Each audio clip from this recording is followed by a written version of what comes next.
C'est ce matin, à l'aube, que s'est achevée pour Eric Drouglazé la solitaire du Figaro à la voile, en remportant la 4e étape entre Dingle en Irlande et Hendaye. Avec 2 jours d'avance sur le tableau de marche prévu, le skipper signe sa première victoire en 9 participations à la solitaire du Figaro.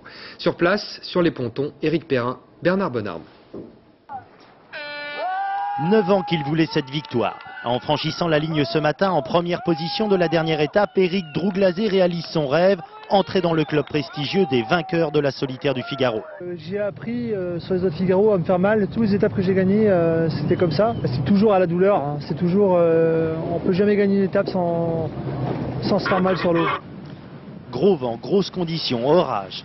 Cette dernière étape, la plus longue de l'histoire du Figaro, a ressemblé à un marathon couru à la vitesse d'un 100 mètres. En tête, depuis le départ samedi dernier, Eric n'a dormi que 4 heures en tout et pour tout. Car la solitaire cette année, c'était tout sauf une carte postale. Luttant à armes égales, avec des bateaux tous identiques, les skippers doivent faire la différence à la tactique bien sûr, mais aussi et surtout au physique.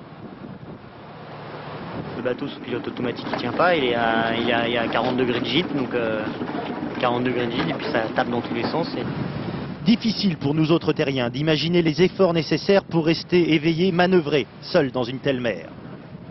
Même en tant que femme de skipper, on n'imagine pas. Ils sont mal, mais ils vont au-delà de ce qui est inimaginable. Euphorie de la victoire ou pudeur de marin, Eric Drouglazé n'était ce matin qu'à sa joie de remporter ici à Hendaye, sa ville natale, ce titre qui le fait entrer dans le clan des plus grands. Voilà, avec le drapeau basque.